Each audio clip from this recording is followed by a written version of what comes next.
So way back 2016, nagkaroon ako ng medyo malalang sakit. So yun yung lupus.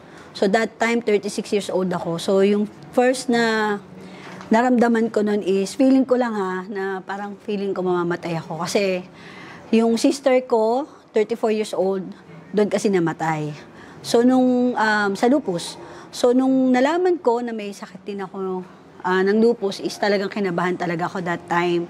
So syempre inisip ko yung family ko, yung mga tawag doon, yung anak ko, yung asawa ko, paano na pag nawala ako, 'di ba?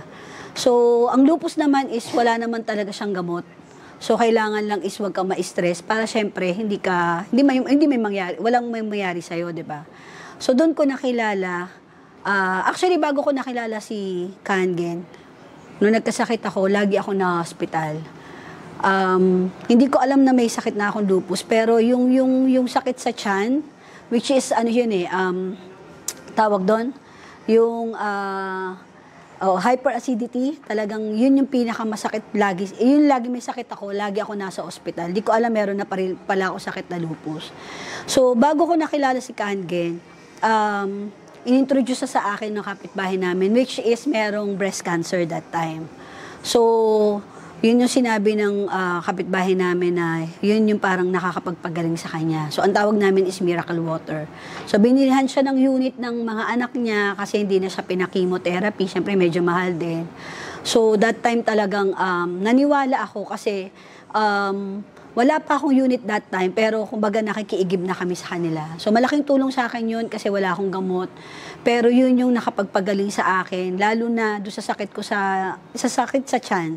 Talagang yun yung pinaka hospital sa akin lagi.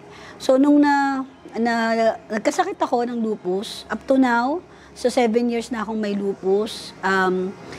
Wala akong gamot, wala akong gamot. So si Enagic or si Kangen, water lang yung talagang lagi kong sinasabi na miracle water, which is hindi ako may inom ng gamot. Pag masakit ang ulo ko, water therapy lang talaga ako.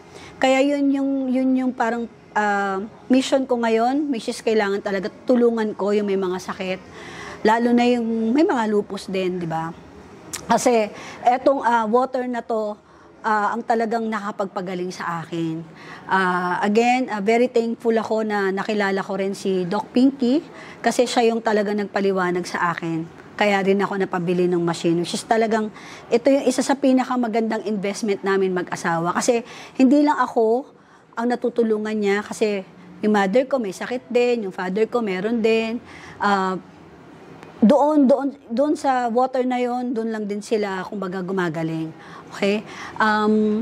Na-share din namin yung water sa ibang tao, lalo na pagka alam ko na may sakit yung friends ko, yung families namin, which is hindi pa kaya bumili ng machine. So, sinishare namin yung water sa kanila. So, I hope na lahat ng mga friends natin dyan at lahat ng mga tao na gusto ko makilala din nila talaga or malaman nila yung importance or benefits ng Kangen water. So, yun lang. Thank you, and I hope na every family is magkaroon ng machine sa kanilang mga bahay. So, thank you.